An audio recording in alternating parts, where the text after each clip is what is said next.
So where do I begin? So I never think about what I'm going to say prior to my sharing my story because I like to speak from the heart.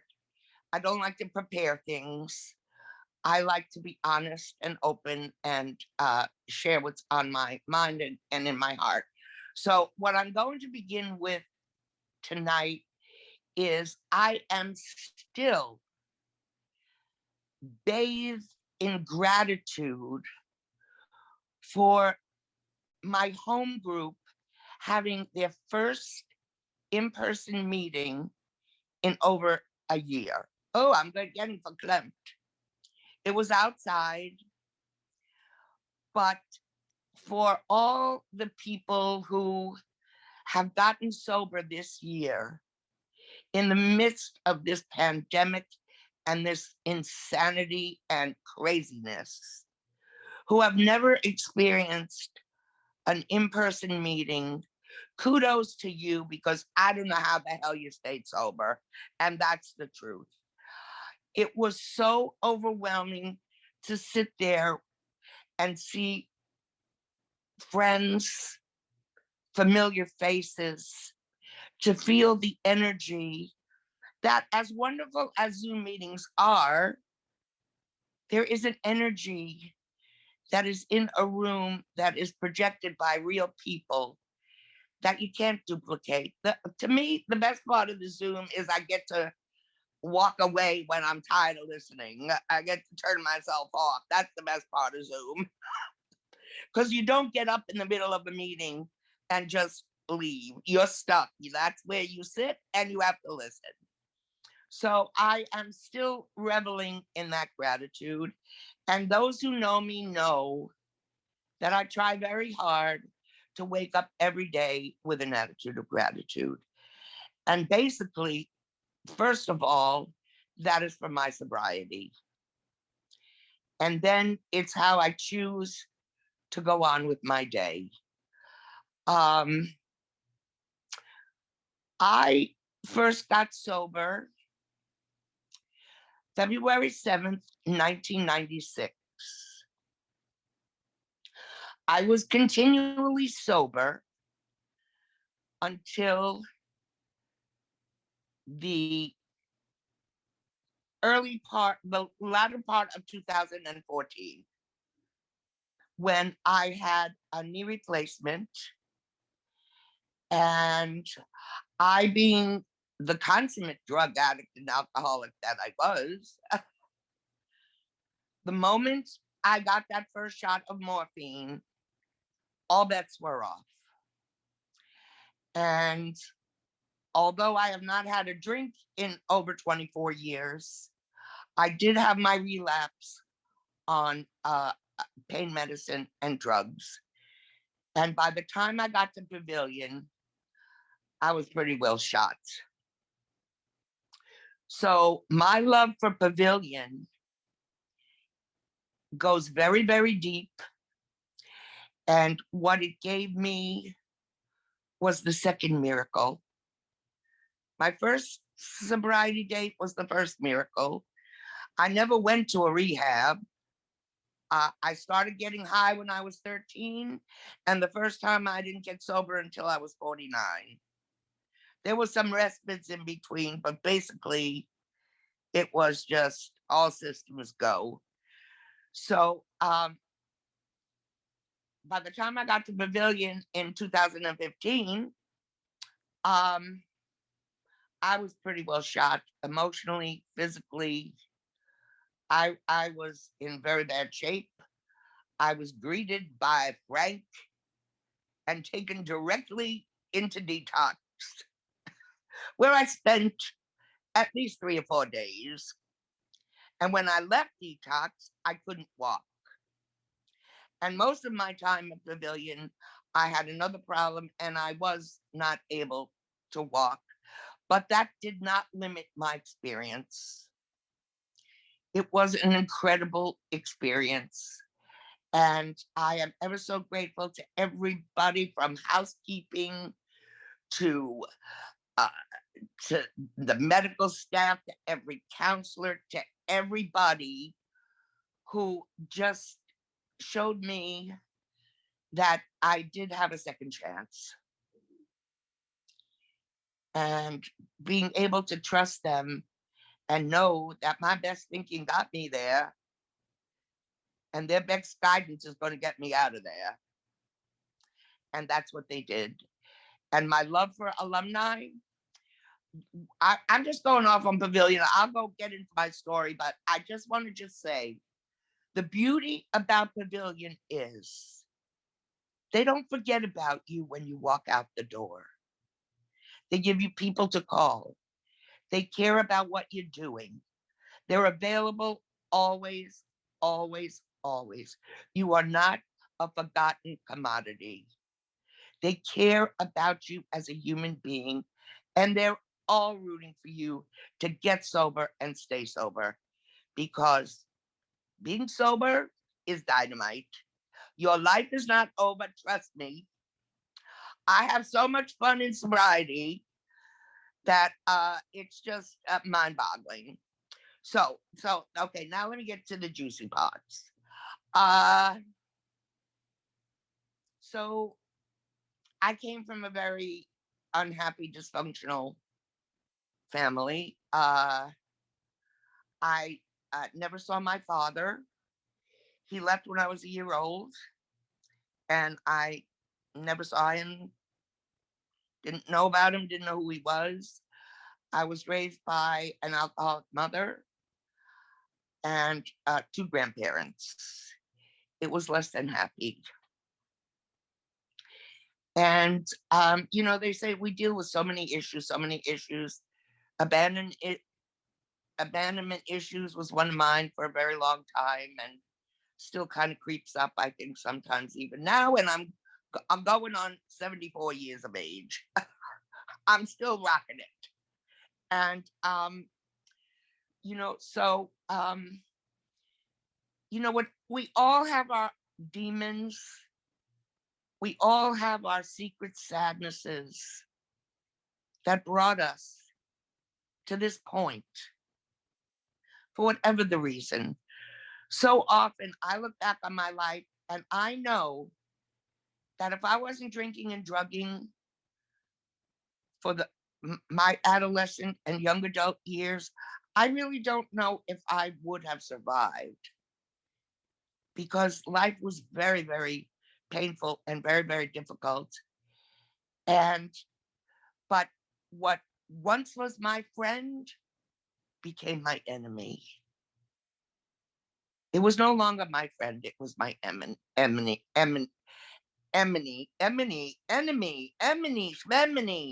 You get it.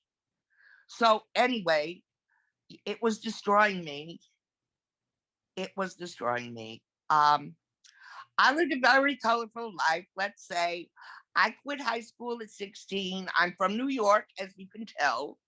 I live in Charleston, South Carolina now, but I am from New York. And at 16, I quit high school to go to Greenwich Village every day.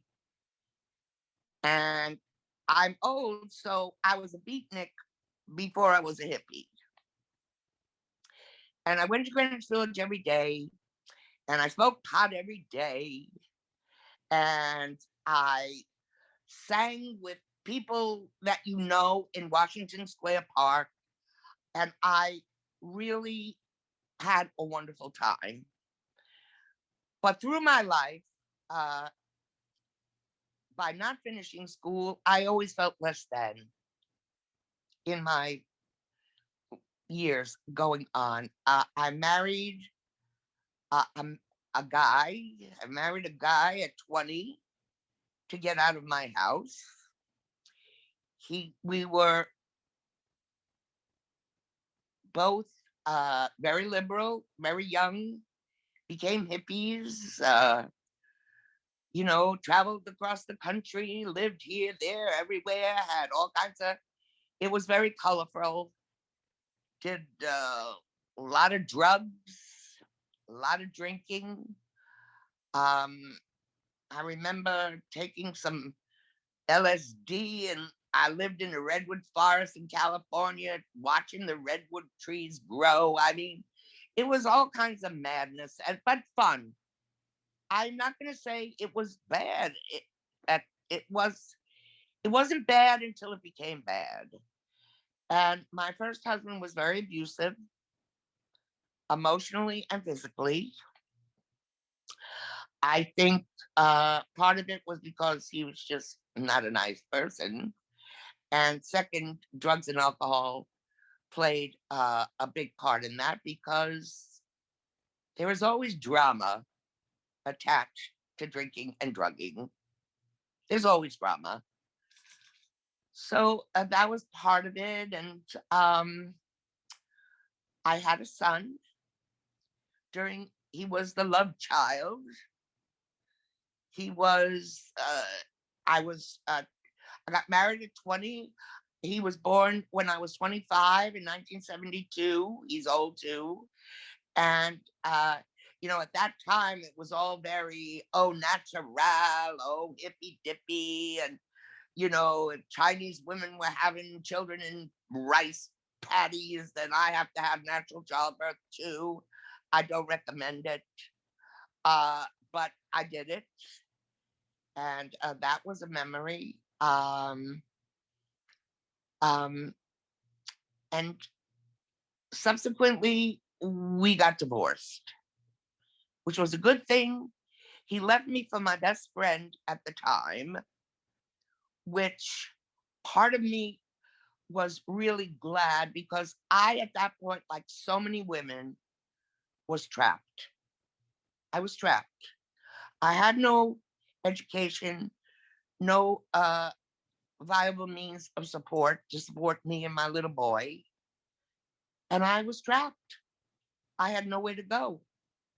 I did not know how to get out of this toxic, abusive relationship. And when he said he was going, it was like, phew, I was mad because how dare you leave me for my best friend? Here we are spending liquid lunches. I'm drinking my 151 daiquiris at lunch, pouring my heart out to this woman, what a rotten, terrible guy he is, and all the time she's sleeping with him. So I was really kind of pissed, but glad at the same time. And then I met, which was serendipity. I did get a job. Back then, there was no resumes on the internet. There was no internet. There were no cell phones. There was none of that. You would go to an employment agency, they would give you a card, and you would go for an interview. Well, I went for an interview for this particular job just to be like a clerk, just to make some extra money. And my future husband was sitting right there, which I did not know he was going to be my future husband. But he was sitting right there, and he was my boss, as a matter of fact. And that was a very, yeah, it started at a Christmas party. How apropos. He came one evening and never left. And that was the beginning of a 25-year love affair. And, but he put up with drugs, alcohol. Um, I was very lucky. He was a man of means. I was in and out of mental hospitals for years and years and years. Shock treatments. Uh, but I was never willing. I was a master of manipulation. When you're an addict and an alcoholic, you become masters of manipulation. I could manipulate the doctors. I could manipulate the stories. I was always able to get something at some time to satisfy me until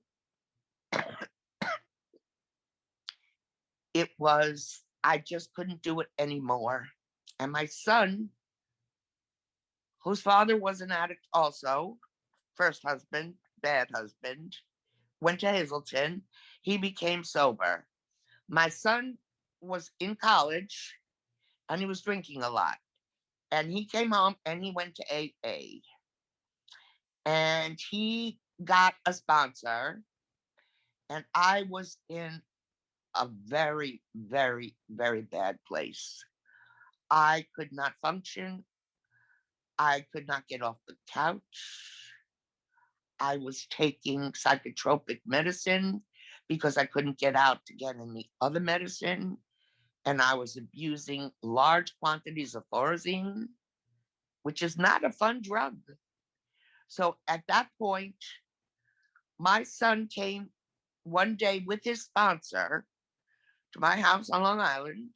I was lying in the den, and he just looked at me and he said, "Mom, there's a better way." And for some reason, and I've heard this all through my years, there is a moment of clarity. There is a moment of clarity, and it hit me. And I said, maybe I really don't want to die. Now, I tried to commit suicide 3 or 4 times. I almost made it a couple of times prior to that. But at this moment, I didn't think I really wanted to die, and I didn't know the way out. Put a coat on me, dragged me to Manhattan, and I was at my first AA meeting. The next day, I was in a psych hospital on the dual diagnosis floor, and I was there, and they kind of weaned me off the drugs a little. I was a mess. I was shaking. I was a mess. But when I got out, I went to my first AA meeting. I said I was going to go. Now, I will tell you, the fear was paralyzing. I had no tools in a toolbox or idea how to live a sober life. I didn't live a sober life ever, really. So I was afraid of living sober, and I was afraid of not being sober. It was like I was clouds to the left of me, jokers to the right. Here I am, stuck in the middle with you. And it was me. I was stuck in the middle with me. And I was so afraid. I sat in the car. I was afraid to go in, and I don't know. I finally somewhere got the courage to go in meekly. In New York, everything is in church basements. You go down into the basement. And I walked into the basement and I sat down in the back, shaking, shaking. And some woman, nice woman, turned around and looked at me and said, "Welcome." I said, "Oh my God, does this woman know who she's talking to?"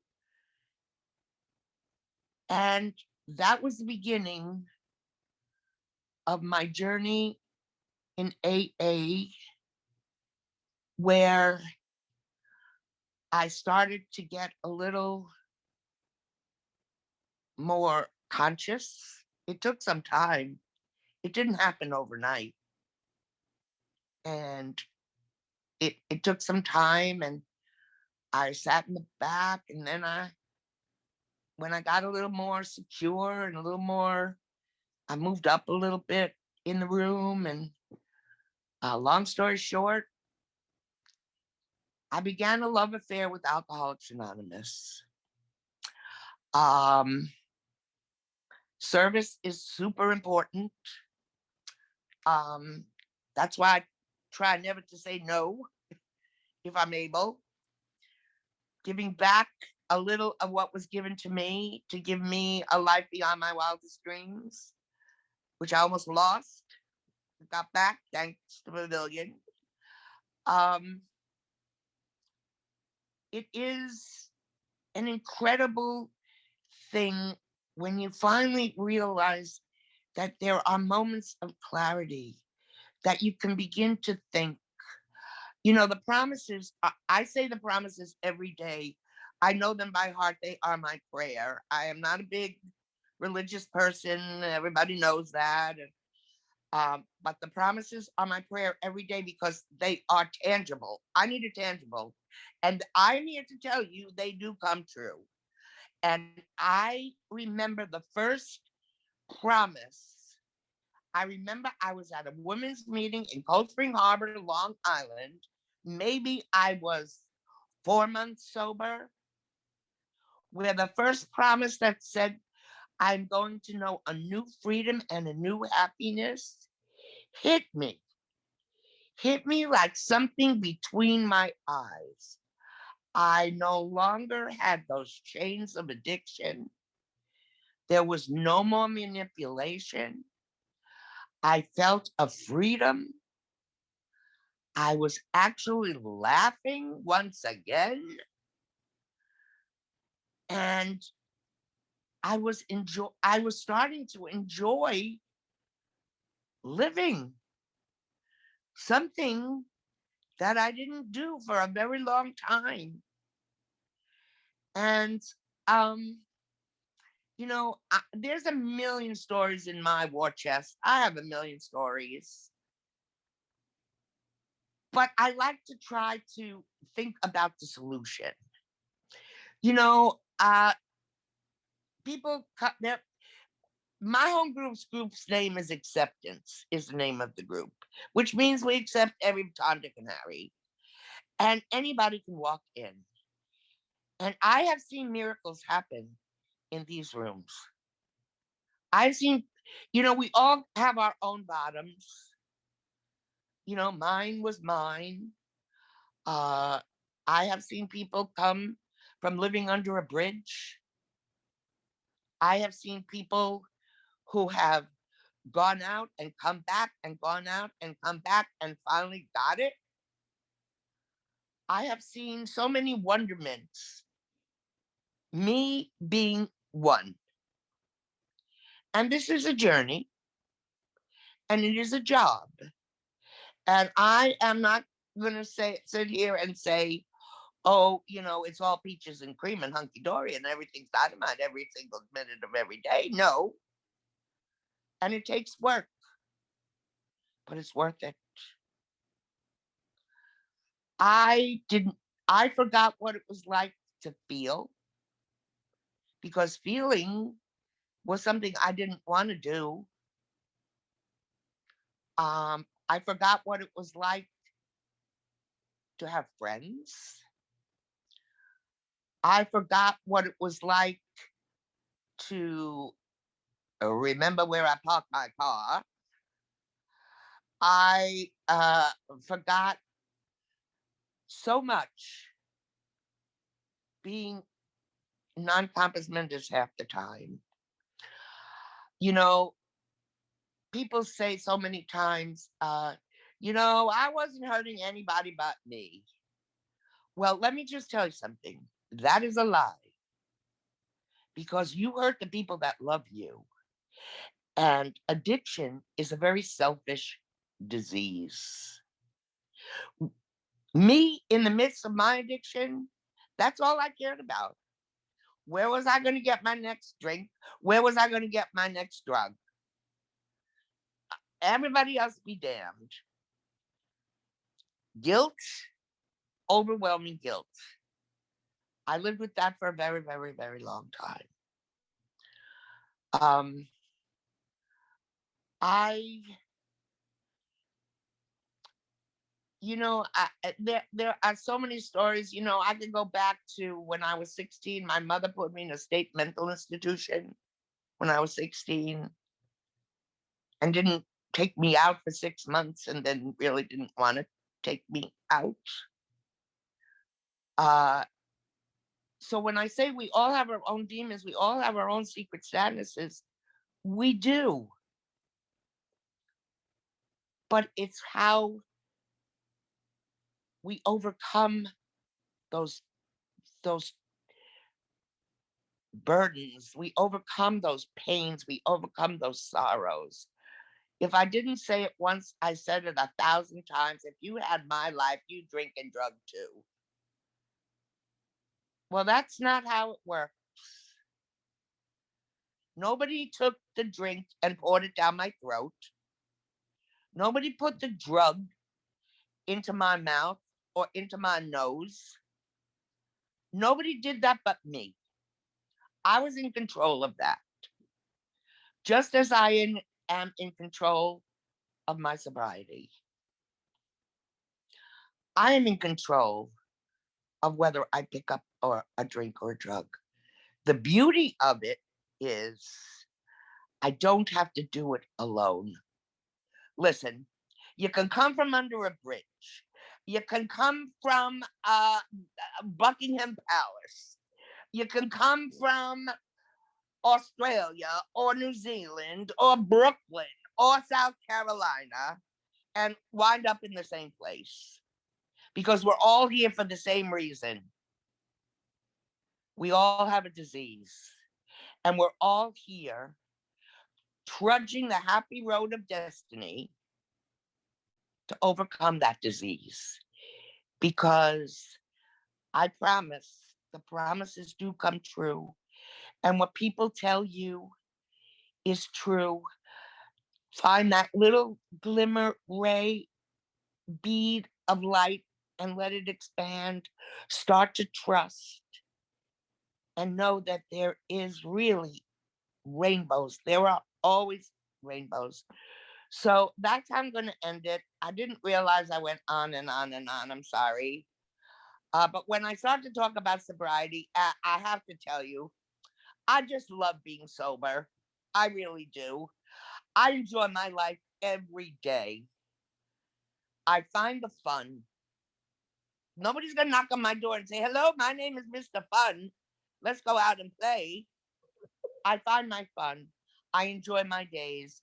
And it is my honor and my privilege to be able to share my experience, strength, and hope with anybody who has been listening. Thank you to my peeps. Thank you to everybody that's listening.